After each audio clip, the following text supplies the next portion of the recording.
Mon monde s'est effondré le jour où ma fille a nonchalamment effacé 50 ans de ma vie. À 69 ans, j'avais emménagé dans sa maison moderne, laissant la majeure partie de mon passé derrière moi, espérant y trouver de la chaleur. Mais quand elle achetait mon vieux coffre en cèdre, rempli des lettres d'Antoine et de ma robe de mariée cousue main, le qualifiant de vieillerie pour un studio de yoga, mon cœur s'est brisé. Ce qu'elle ignorait, c'est que, caché au sein de ces vieilleries jetées, se trouvait le titre de propriété d'une fortune qu'elle ne pouvait même pas imaginer.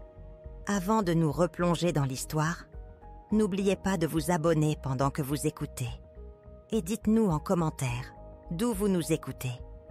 Maintenant, respirez et écoutez attentivement.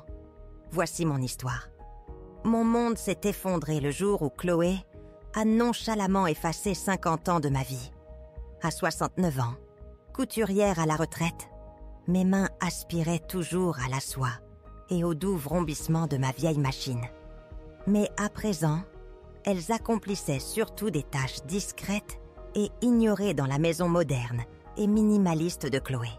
Après le décès d'Antoine, le silence de notre vieille maison était devenu une lourde couverture. Chloé, mon unique enfant, avait insisté pour que je n'avais emporté que mes cartons les plus précieux, laissant des décennies derrière moi. En entrant dans leur maison immaculée et aérée, je me suis sentie comme un fantôme silencieux. J'ai essayé de gagner ma place. Je cuisinais les recettes réconfortantes d'Antoine. Je raccommodais leurs vêtements. Je cousais même des costumes complexes et fantaisistes pour ma petite fille, Léa. Chloé repoussait souvent mes efforts d'un haussement d'épaule. « Maman, c'est si lourd !» disait-elle de mon rôti. Ou « Léa en a déjà une achetée en magasin !» à propos d'une robe faite main. Ma présence ressemblait à une excuse constante. Leur « beaucoup de place » s'est vite transformée en une boîte qui se rétrécissait. Ma petite lampe d'époque, un cadeau d'anniversaire d'Antoine, a disparu un jour. « Oh, ce truc-là » avait-elle gazouillé. Ça ne correspondait pas à l'esthétique. Mathieu l'a emmené à l'Emmaüs. Puis, mon fauteuil préféré, où Antoine et moi avions partagé tant de matins tranquilles, a disparu du garage. Chaque objet perdu était un petit éclat de mes fondations, dénudant lentement des pans entiers de mon passé. J'ai appris à parler à voix basse, à faire des gestes discrets, espérant devenir moins visible, moins un fardeau. C'est un mardi matin que la véritable fracture a commencé. Je me suis réveillée au grincement distinct de meubles et à des murmures étouffés venant du couloir. Une agitation inquiétante a remué ma poitrine. Quand j'ai finalement émergé, la maison semblait étrangement vide. Mon vieux coffre en cèdre, lourd de souvenirs, celui qui était au pied de mon lit depuis avant la naissance de Chloé, avait disparu. Une froide appréhension s'est infiltrée dans mes os. Ce coffre contenait les lettres d'Antoine, les premiers chaussons de Léa et surtout, ma robe de mariée. Cousue main, fil par fil, il y a 5 décennies. Chloé est apparue, un sourire lumineux et insouciant sur le visage, parcourant son téléphone. « Bonjour maman, tu as fait la grasse matinée ?» a-t-elle gazouillé. Mathieu et moi avons fait un grand ménage hier soir. On avait besoin de place pour le nouveau studio de yoga, tu sais. Ce vieux coffre, plein de vieilleries. On a tout jeté, tout jeté. Les mots m'ont coupé le souffle. Ma robe de mariée, mes souvenirs, ma vie, soigneusement emballée et étiquetée vieillerie. Des larmes ont piqué mes yeux. Mais aucun son n'est sorti. C'était une nausée profonde, jusqu'à l'âme. Il ne s'agissait pas seulement d'un coffre. Il s'agissait de mon existence, jugée insignifiante, jetable, comme le journal d'hier. Le haussement d'épaule dédaigneux de Chloé, ses yeux vides, l'ont confirmé. Elle ne me voyait pas. Je suis restée là totalement impuissante, un fantôme dans la maison de ma propre famille, sentant la déchirure agonisante de mon cœur regardant mon histoire s'évanouir. Puis un grondement sourd, de plus en plus fort. Le camion poubelle, à 2 pâtés de maison. La panique, nette et froide, a traversé mon désespoir. J'ai trébuché dehors, encore en chemise de nuit, le froid du matin inaperçu. Mes poumons brûlaient, tandis que je courais dans la rue, mon esprit hurlant. Ce n'était pas seulement un attachement sentimental, c'était une course désespérée pour récupérer le dernier morceau tangible de mon passé, la seule chose qui contenait encore la chaleur de l'étreinte d'Antoine. Le camion se dressait au bord du trottoir, son bras mécanique vrombissant. Le voilà, mon vieux coffre en cèdre, en équilibre au bord de la grande benne verte. Mes mains tremblaient tandis que je tendais le bras, en sortant des paquets de vieux tissus, des odeurs de moisis.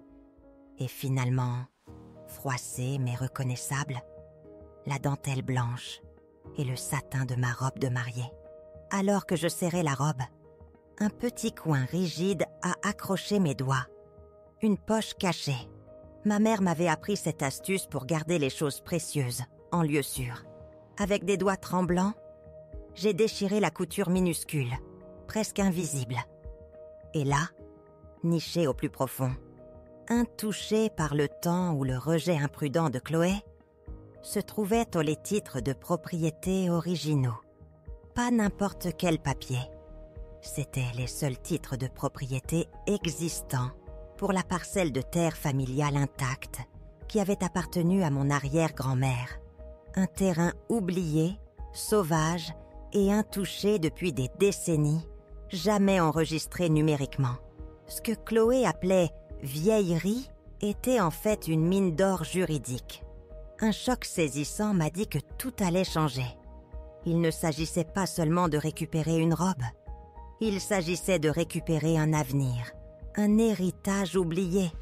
Mais combien d'entre nous, face à une telle cruauté désinvolte de la part de ceux que nous aimons le plus, trouvent vraiment la force de se récupérer non seulement un objet physique, mais soi-même, morceau par morceau, avec tant d'agonie.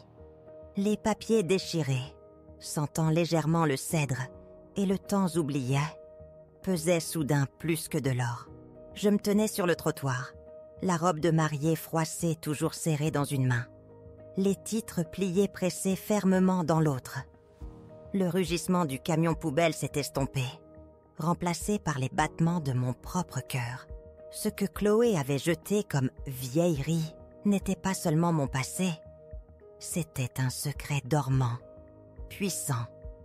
La réalisation m'a frappé comme un coup physique. La terre dont parlait mon arrière-grand-mère, rejetée comme une légende familiale, était réelle, et elle était à moi.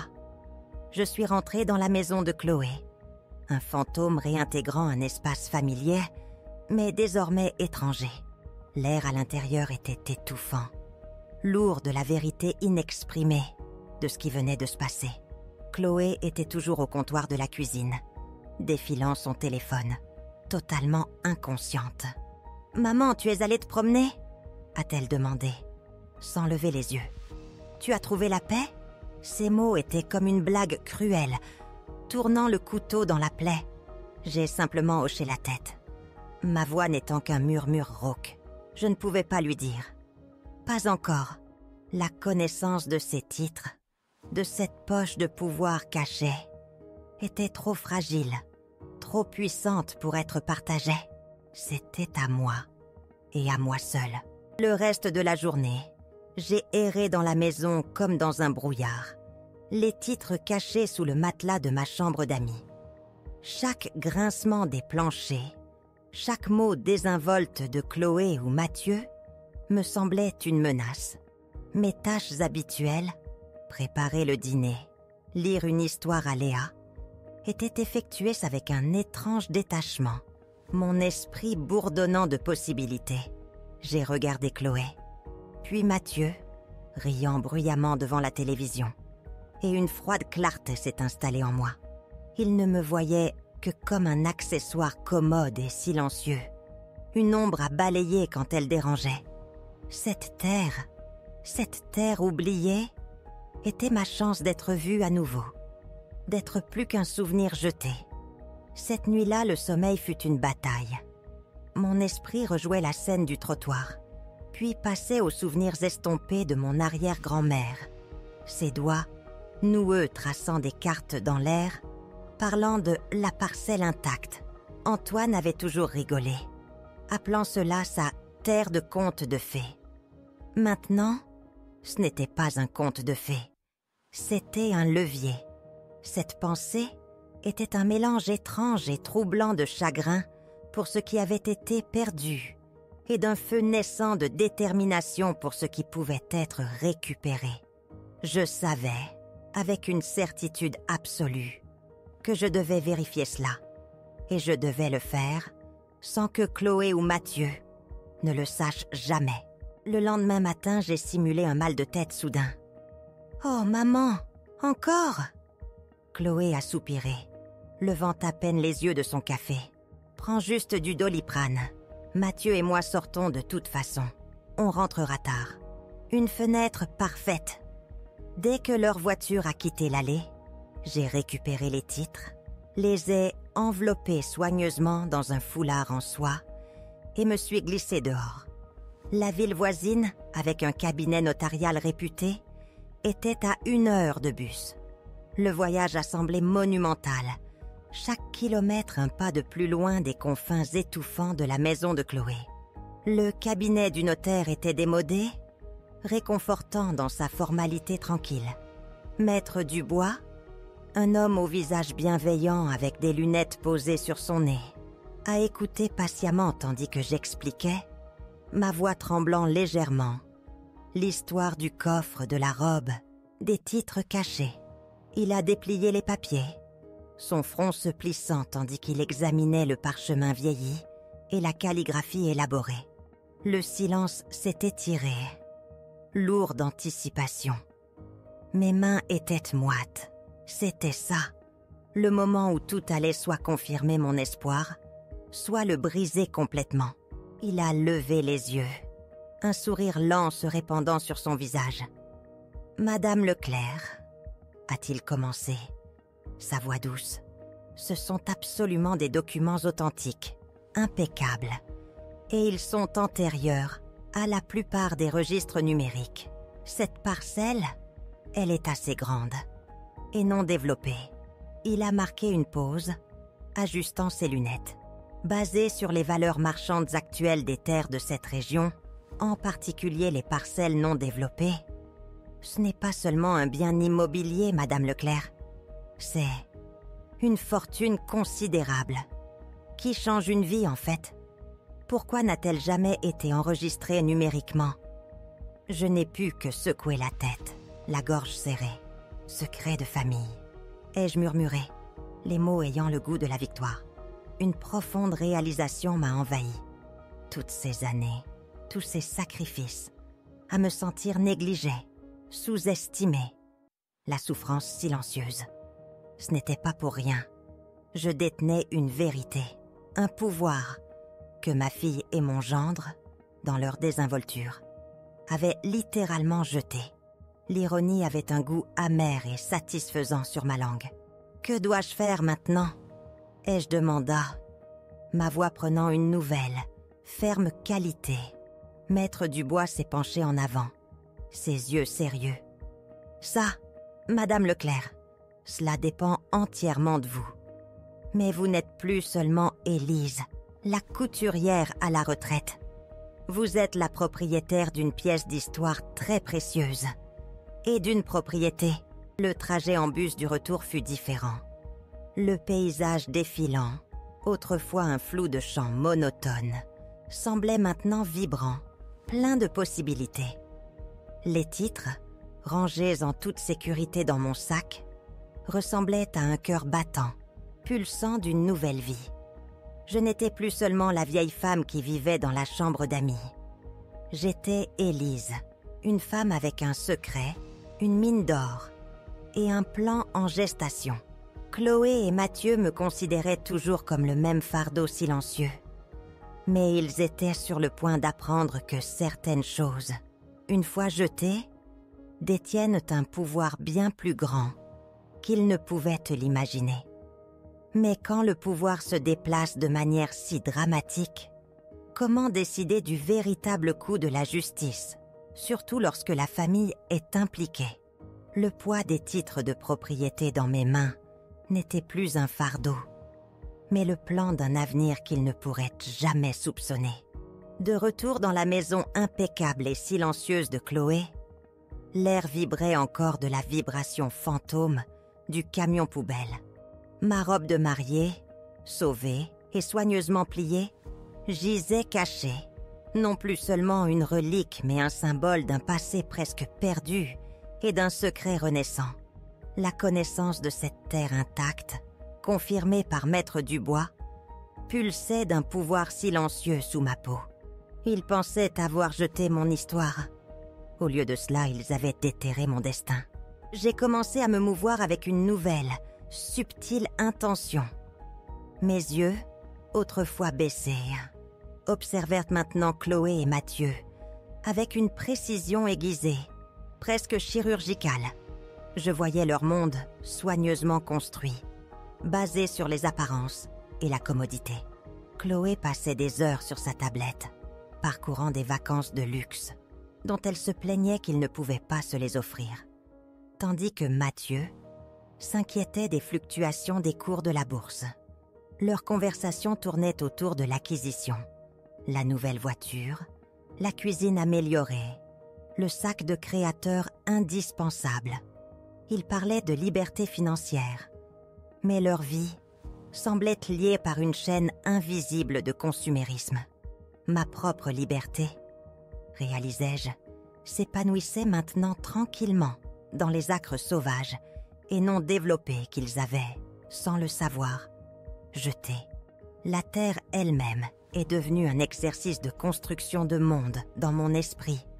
J'imaginais mon arrière-grand-mère, une femme stricte mais visionnaire, marchant sur ces acres indomptés, voyant le potentiel là où d'autres ne voyaient que la nature sauvage.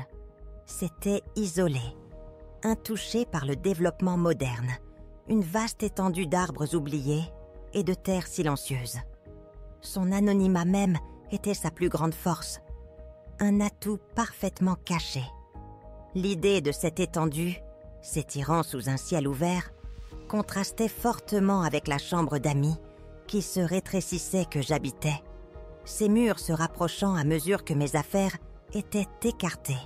Ils aspiraient à de l'espace dans leurs vies modernes et stériles.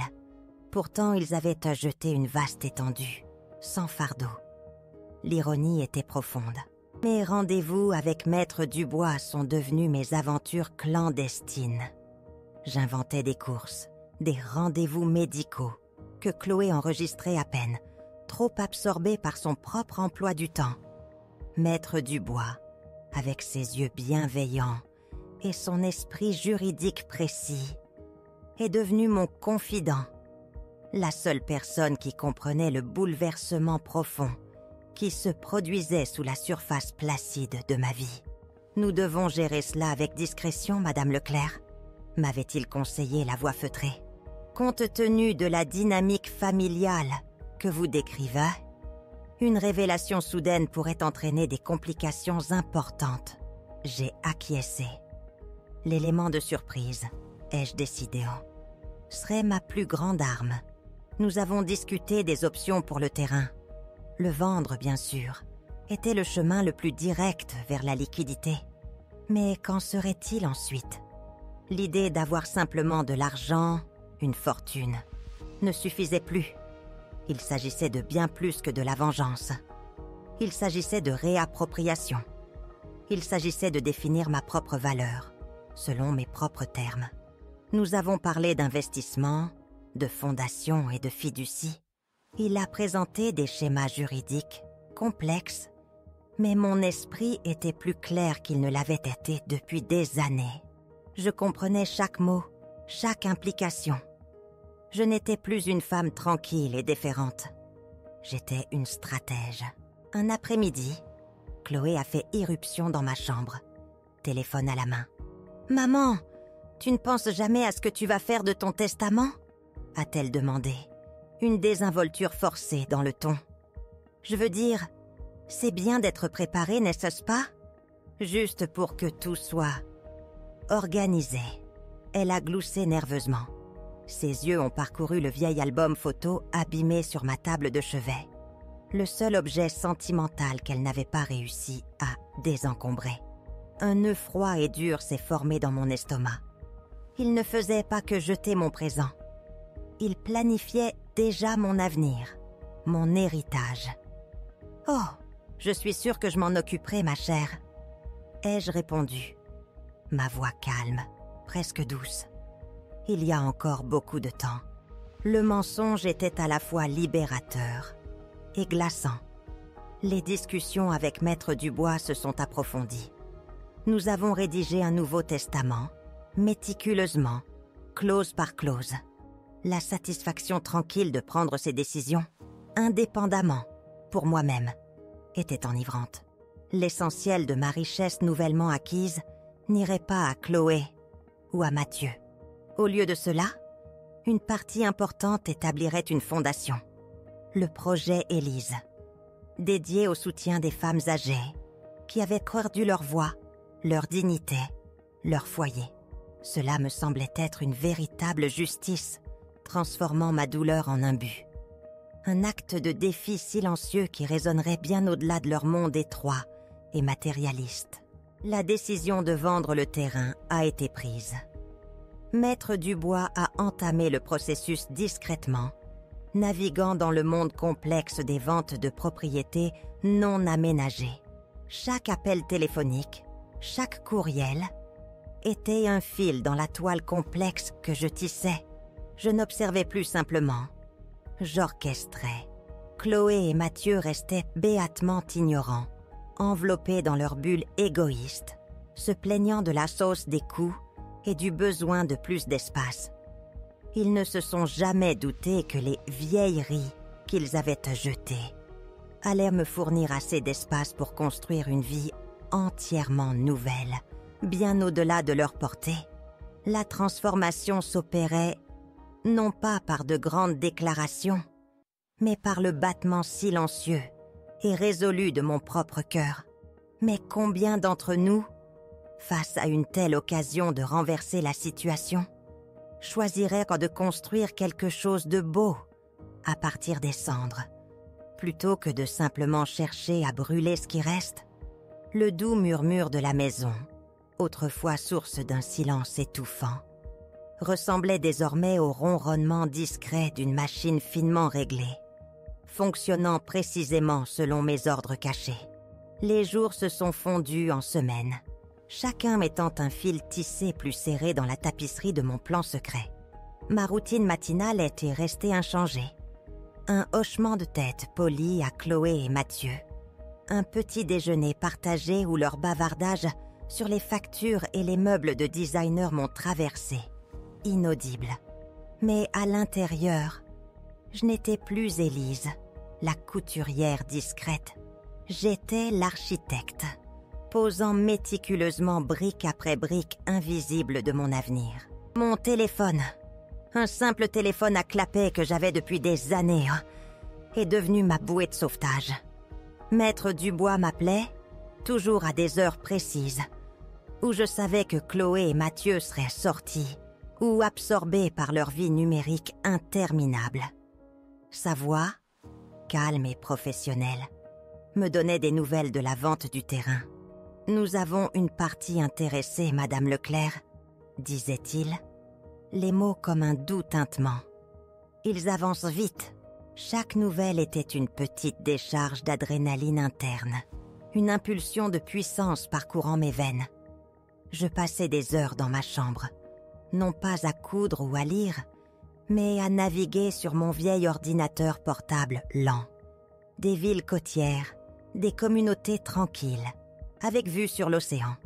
Une petite maison confortable avec un porche, un jardin, peut-être une pièce supplémentaire pour un véritable atelier de couture. Pas seulement un coin dans une chambre d'amis stérile. J'imaginais l'air salin, le bruit des vagues, l'horizon infini. C'était l'antithèse du monde confiné et méticuleusement organisé de Chloé. Et cette vision nourrissait ma détermination. Un soir, Mathieu a fait irruption dans la cuisine, le visage rougi. « Encore une augmentation de taux !» a-t-il grommelé, claquant sa tablette sur le comptoir. « Cette économie nous tue, Chloé.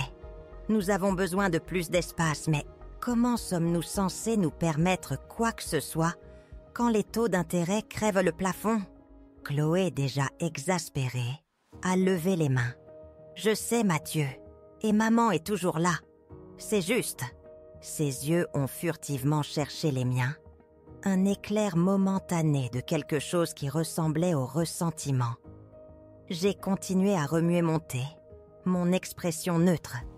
Il parlait espace, comme si c'était une chose physique qui leur manquait, sans jamais réaliser les vastes acres vides que je possédais secrètement. La terre même qu'ils avaient rejetée. L'ironie était un goût amer et satisfaisant sur ma langue. Cette nuit-là, j'ai aperçu le coffre en cèdre abandonné, vide, dans le garage. Mathieu avait trouvé un nouveau bac de rangement en plastique pour ses outils. Il avait laissé le coffre ouvert, révélant son intérieur brut et inachevé.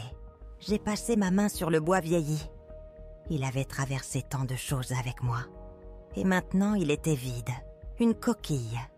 Mais le trésor qu'il contenait autrefois traçait à présent un nouveau chemin. Cela m'a fait réaliser que certaines fins ne sont pas de simples fins.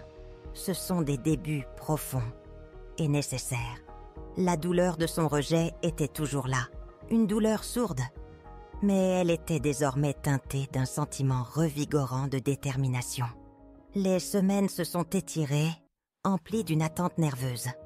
Maître Dubois a organisé les dernières formalités administratives. Ce fut un jour que je n'oublierai jamais.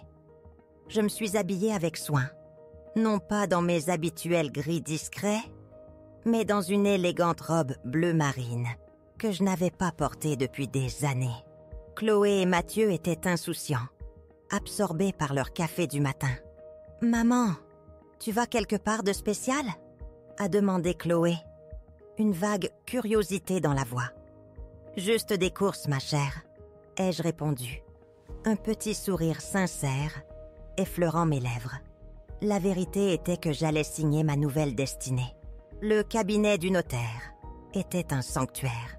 Maître Dubois a présenté les documents finaux, une épaisse liasse de papier détaillant la vente. Mes mains, autrefois tremblantes lorsque j'avais trouvé les titres, étaient fermes lorsque j'ai signé. L'encre a coulé, scellant l'accord. La terre, autrefois un héritage oublié, était désormais une fortune considérable, placée sur un compte qui était uniquement, définitivement, le mien. Le poids sur ma poitrine s'est envolé, remplacé par une légèreté libératrice. Il ne s'agissait pas seulement d'argent. Il s'agissait de l'acte profond, de récupérer quelque chose qu'il m'avait pris, quelque chose dont je n'avais même pas su que je le possédais. Mais une fortune en main n'était que le premier pas. Le véritable test résidait dans la manière dont je l'utiliserais, comment je sculpterais ma vie retrouvée et comment je me libérerais enfin, irrévocablement, de la longue et froide ombre qu'ils avaient projetée. Et quand le moment viendra de sortir de cette ombre, comment couper véritablement les ponts avec les personnes mêmes qui ont créé l'obscurité, sans perdre une partie de soi-même dans le processus? Le goût de la liberté nouvellement acquise, acheté avec de la terre oubliée, bourdonnait sous ma peau. De retour dans la maison immaculée de Chloé après avoir signé les derniers papiers de vente du terrain, le contraste était presque insupportable. Leur monde au ton feutré et à la décoration soigneusement agencée, autrefois étouffant, me semblait maintenant une scène de théâtre que j'étais sur le point d'abandonner. J'ai traversé le hall, passant devant Chloé qui était déjà absorbée par son téléphone, complètement inconsciente. Mon secret La fortune tranquille qui reposait maintenant sur mon compte bancaire me semblait un manteau invisible, me rendant invisible et intouchable. La première étape fut le testament. Maître Dubois avait déjà préparé les premières ébauches, basées sur nos discussions antérieures. Mes visites à son bureau devinrent plus fréquentes, toujours déguisées en courses insignifiantes ou en déjeuners inexistants. Chaque clause que nous discutions, chaque pourcentage alloué, me semblait un coup de pinceau délibéré sur une nouvelle toile. Je construisais non seulement un avenir financier, mais un héritage qui honorerait ce qui m'avait été pris. La pensée du projet Élise, une fondation pour aider les femmes âgées à retrouver leur voix et leur dignité, me remplissait d'une satisfaction tranquille et féroce. Ce n'était pas seulement une vengeance, c'était une rédemption. Chloé et Mathieu, pendant ce temps, continuaient leur danse prévisible d'anxiété financière. « Les taxes foncières sont folles, Chloé !» s'exclamait Mathieu pendant le dîner, claquant sa fourchette sur la table. « Et les frais de scolarité de Léa ont encore augmenté. On est tellement serrés. » Chloé acquiesçait, son regard dérivant vers moi. « C'est beaucoup, n'est-ce pas, maman ?» me proposait-elle. Un commentaire à peine voilé sur ma présence continue. Je me contentais de hocher la tête en retour, offrant un murmure de sympathie. Mon esprit à des kilomètres, imaginant des villes côtières, baignées de soleil. La délicieuse ironie de leurs plaintes, alors que j'étais assise sur une fortune qu'ils avaient jetée, était presque insupportable. Ma recherche d'un nouveau foyer est devenue mon passe-temps le plus précieux. Au lieu de feuilleter des magazines, je passais des heures en ligne, mon vieil ordinateur portable ronronnant doucement dans le calme de ma chambre d'amis. Je contournais les maisons élégantes et modernes, comme celle de Chloé. J'envisageais quelque chose de différent. Un petit cottage douillet au bord de la mer, avec un porche enveloppant et un jardin luxuriant où je pourrais cultiver des roses. Une vraie salle de couture, baignée de lumière naturelle, où je pourrais entendre le cri lointain des mouettes. C'était une vision de paix, d'autosuffisance, d'une vie réellement vécue selon mes propres termes. Un après-midi, je l'ai trouvé. Un charmant petit bungalow, patiné par l'air salin, avec une porte bleue vibrante et une petite parcelle de jardin envahie par la végétation devant. C'était exactement ce que j'avais imaginé. Un endroit qui ressemblait à une bouffée d'air frais après des années à retenir mon souffle. J'ai organisé une visite privée par l'intermédiaire de Maître Dubois, m'assurant que Chloé et Mathieu n'en sauraient rien. En marchant dans ces pièces vides, je pouvais déjà sentir la chaleur, la promesse tranquille d'une vie libérée du jugement ou du rejet subtil. Le son de l'océan, un murmure constant et rythmique, me semblait une berceuse après des années de bruit urbain. L'achat fut rapide, discret. L'argent, les vieilleries que Chloé avait jetées, a coulé sans heurts de mon compte. La signature de l'acte de propriété de ma propre maison, un lieu de mon choix, fut un moment de triomphe profond. Il n'y eut pas de grande déclaration, pas de confrontation dramatique, juste le léger grattement d'une plume, assurant mon évasion, solidifiant mon avenir. Je n'étais plus l'invité, le fardeau, le fantôme dans le vestibule. J'étais Élise, la propriétaire, l'architecte de ma propre destinée. Les clés dans ma main semblaient plus lourdes que n'importe quel or, et pourtant plus légères que n'importe quel fardeau que j'ai jamais porté. Le Nouveau Testament fut également finalisé. Un contraste frappant avec les précédentes et présomptueuses requêtes de Chloé.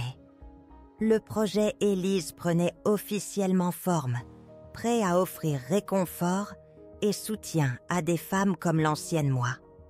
La pensée de Chloé découvrant la vérité, non seulement sur la terre, mais sur l'héritage qu'elle avait si avidement anticipé, me fit frissonner. C'était un pont que je savais qu'il faudrait franchir un jour, un règlement de compte qui m'attendait. Mais comment se préparer au moment où les inconscients prennent enfin conscience et où les ombres des rejets passés sont brutalement illuminées par la lumière choquante d'une vérité qu'ils ont refusé de voir. Les clés de ma nouvelle maison, nichées dans ma poche, me semblaient un détonateur silencieux, comptant à rebours, jusqu'à l'inévitable explosion. Après avoir finalisé l'achat du bungalow en bord de mer et solidifié mon nouveau testament, chaque instant passé sous le toit de Chloé et Mathieu me semblait du temps emprunté. La maison, autrefois un sanctuaire supposé, pulsait maintenant de leur insouciance. Un contraste saisissant avec la conscience vibrante qui bourdonnait en moi. Je traversais leur journée avec un nouveau détachement subtil, les observant comme à travers une vitre. J'ai commencé par de petites choses. J'ai cessé de proposer de préparer le dîner tous les soirs. « Oh maman, tu ne vas pas faire ton fameux gratin ce soir ?» demandait Chloé, sa voix empreinte d'une légère contrariété. Mathieu adore ça. Je me contentais de sourire. Un sourire serein, presque malicieux, qui est probablement passé inaperçu. « Je suis un peu fatiguée ce soir, ma chère, » disais-je. Peut-être quelque chose de simple ? Mathieu se contentait généralement de grogner, déjà absorbé par son téléphone. Il semblait enregistrer mon aide réduite comme un inconvénient mineur, non pas comme un mouvement des plaques tectoniques sous leurs pieds. Mon refus silencieux était un petit acte de rébellion, un tâtonnement. Mon véritable centre d'intérêt était la mer. Mon téléphone, jadis un simple outil de communication, était désormais une fenêtre ouverte sur mon avenir. Maître Dubois envoyait des photos du bungalow, confirmant les dernières retouches. Je passais des heures à contempler les images, la porte bleue éclatant, le jardin en friche que j'avais hâte d'entretenir, la petite pièce ensoleillée pour la couture qui serait enfin la mienne. Ce n'était pas qu'une maison, c'était une promesse, une toile attendant les coups de pinceau de ma vie retrouvée. Le désir d'y être simplement, de respirer cet air salin, s'intensifiait chaque jour qui passait. Un soir, une discussion animée éclata entre Chloé et Mathieu. « Tu as vu l'actualité sur ce terrain non aménagé près de l'ancienne propriété des Dupont ?» demanda Mathieu, pointant sa tablette. « Les prix s'envolent. Si seulement nous avions investi dans quelque chose comme ça il y a des années, Chloé, nous serions à l'abri pour le reste de nos jours. » Mon cœur fit un bond. La propriété des Dupont était adjacente au terrain que je venais de vendre. Je gardais mon visage impassible, remuant mon thé. Chloé soupira. « C'est toujours si seulement, Mathieu. On arrive à peine à joindre les deux bouts comme ça. Peut-être que maman pourrait nous aider pour les frais de scolarité de Léa le semestre prochain. » Ses yeux me fixèrent. Un éclat calculé s'y allumant. L'audace de la chose, même après leur avoir secrètement donné assez pour être à l'abri pour le reste de leur jour, était une pilule amère à avaler.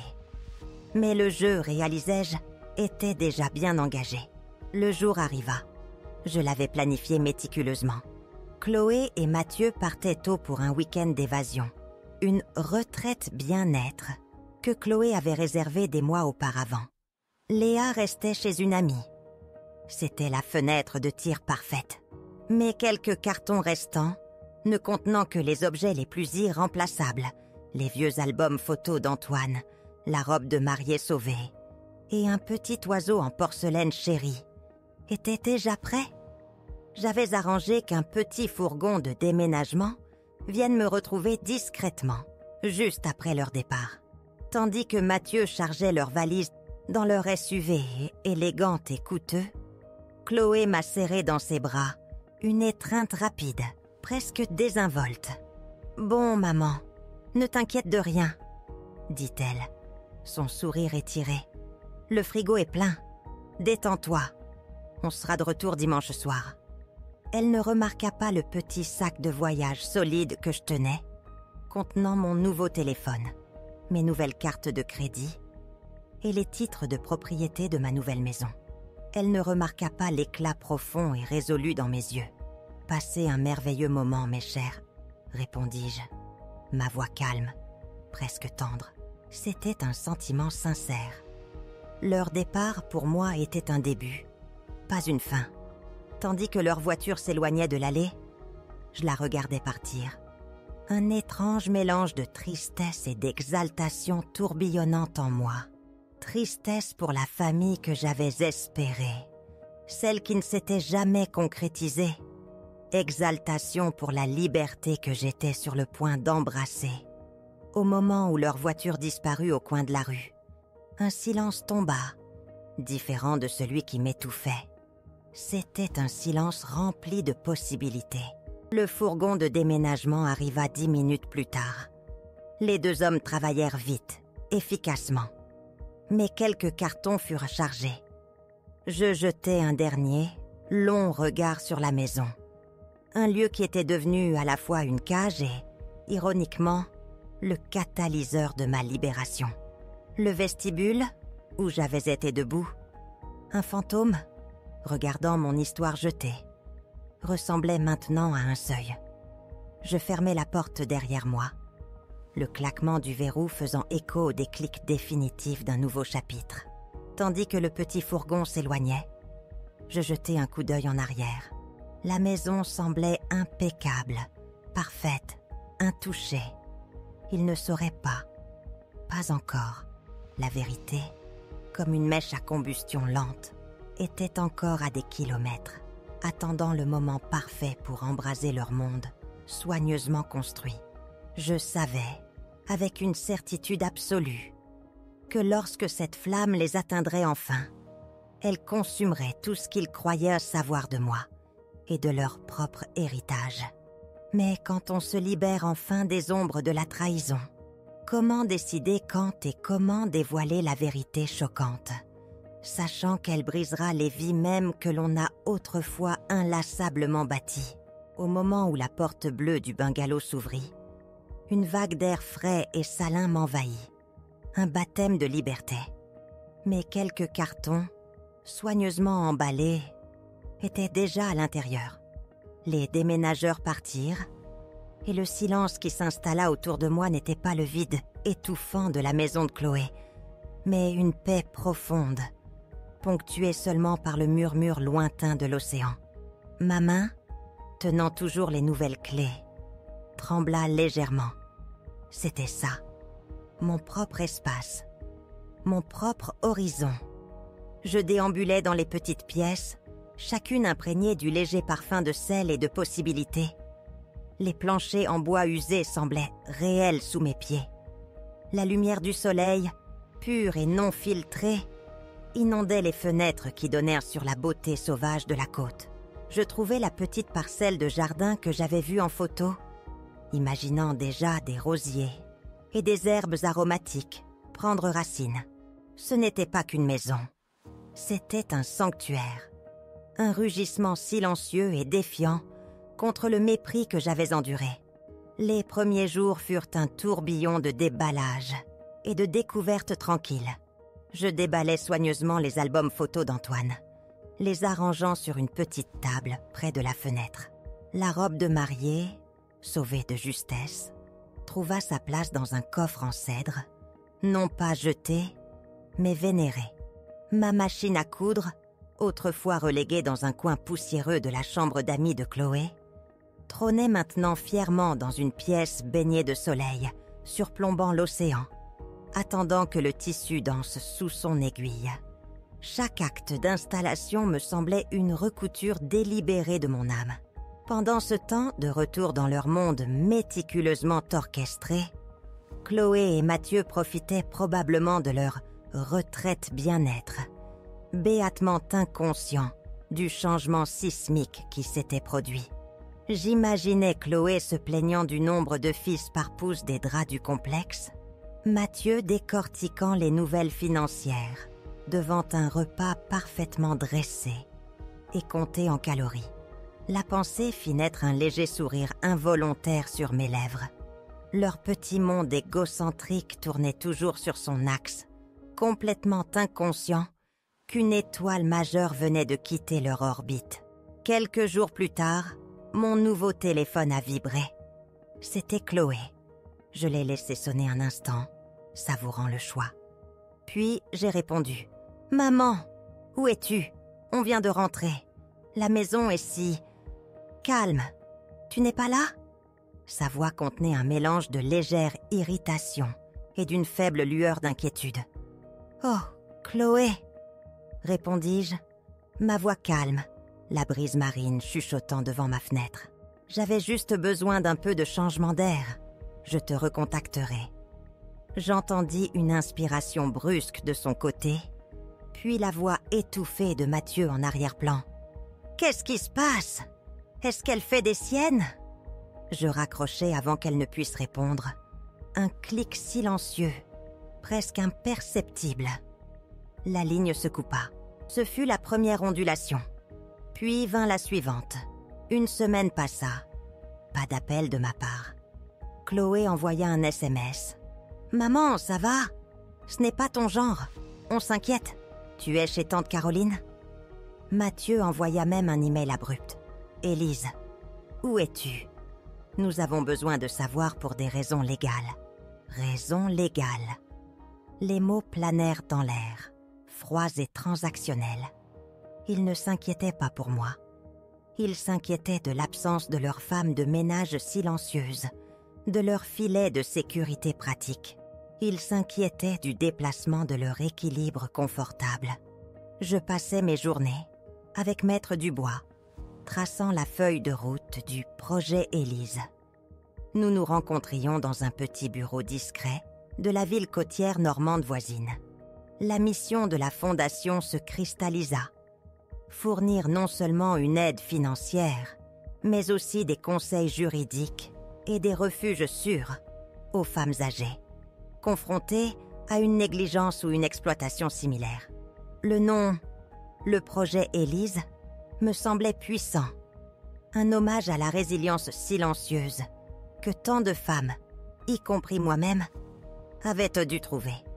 C'était désormais le véritable but de ma vie. Un héritage d'autonomisation tissé à partir des fils de ma propre douleur. De retour dans leur quartier parisien, le malaise de Chloé et Mathieu commença à se transformer en frustration véritable. Léa commença à poser des questions. Où est mamie? Pourquoi elle ne fait plus mes gâteaux préférés? Les explications de Chloé devinrent de plus en plus évasives. Mathieu, toujours pragmatique, décida de vérifier mes finances, supposant qu'il y avait toujours accès, qu'il tenait toujours les rênes financières. Il se connecta à l'ancien portail bancaire en ligne, celui que j'avais utilisé avec parcimonie pendant des années. Ses yeux s'écarquillèrent en fixant l'écran. Le compte, il était vide. Non seulement bas, mais complètement vidé. Il appela Chloé, sa voix tendue d'une étrange panique naissante. « Chloé, son compte, c'est parti. Tout. Les modestes économies qu'elle avait, les petits dépôts de pension, rien. » Chloé arracha le téléphone. « Qu'est-ce que tu veux dire par parti? Maman, qu'as-tu fait ?» La cruauté désinvolte fut remplacée par un ton vif et désespéré. Mon départ silencieux n'était plus juste un changement d'air. Il devenait un vide criant et choquant dans leur vie soigneusement planifiée. Le silence de mon côté fut ma réponse. Je regardais les vagues de l'océan s'écraser sur le rivage. Chaque crête un murmure du pouvoir que j'avais enfin récupéré. Ils avaient jeté du tissu, le considérant comme des vieilleries. Mais j'avais repris le silence. Et avec lui, mon monde entier. La marée avait vraiment tourné. Mais quand le silence se brise, et que tout le poids d'une vérité soigneusement cachée s'effondre enfin, comment tenir bon face à la tempête, surtout lorsque les personnes mêmes qui l'ont créée sont prises dans son courant implacable? L'illusion soigneusement construite de leur vie commença à se fissurer au moment où ils réalisèrent que mon silence n'était pas absence, mais évasion. Les premiers appels de Chloé étaient doux, une irritation désinvolte bouillonnant juste sous la surface. « Maman, où es-tu ? La maison est si calme sans toi. » Léa ne cesse de demander. Mon téléphone, posé sur la petite table patinée de ma nouvelle véranda, vibra de nouveau. Je regardais les vagues arriver. Chaque crête un murmure de la liberté que je goûtais maintenant. Je la laissais écouter son message vocal, entendant une légère pointe de panique pénétrer sa voix. « Maman, ce n'est pas drôle. Appelle-nous. » Puis Mathieu, toujours l'homme de la maison, envoya un SMS abrupt. « Élise, votre compte bancaire semble être vide. Que se passe-t-il ? Nous devons savoir où vous êtes pour votre sécurité. » Il voulait clairement dire leur tranquillité d'esprit financière. L'audace pure de la chose, après toutes ces années, après le coffre, fut un rire amer et satisfaisant dans ma poitrine.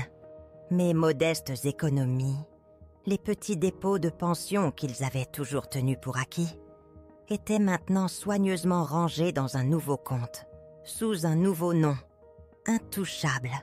Je n'étais plus un grand livre transparent à leur inspection. Les jours se transformèrent en un flou frénétique et chaotique pour eux. Je l'imaginais, Chloé, les cheveux ébouriffés, arpentant leur salon immaculé, ses vêtements de marque lui semblant soudain trop serrés. Mathieu, le téléphone collé à l'oreille, le visage pâle, parcourant ses contacts, une horreur naissante dans ses yeux. Leur maison parfaite, autrefois symbole de leur contrôle, ressemblait maintenant à une cage, amplifiant leur panique montante. Je savais que les questions innocentes de Léa seraient comme des poignards. « Où est mamie ? Pourquoi elle n'appelle pas ?» Chaque appel sans réponse, chaque SMS ignoré, était une petite incision précise, épluchant les couches de leurs droits. Le téléphone sonna de nouveau. Tard, un soir, c'était Mathieu, sa voix tendue, une pointe de désespoir brut que je n'avais jamais entendue auparavant. « Élise, c'est sérieux. La terre, l'ancienne terre familiale. On se renseignait, juste par curiosité, et on a découvert qu'elle venait d'être vendue. Pour une fortune, on sait que c'était à nous. Comment est-ce que c'est arrivé ?» Il semblait essoufflé, incrédule. La façade parfaite et polie s'était effondrée, une respiration lente et délibérée.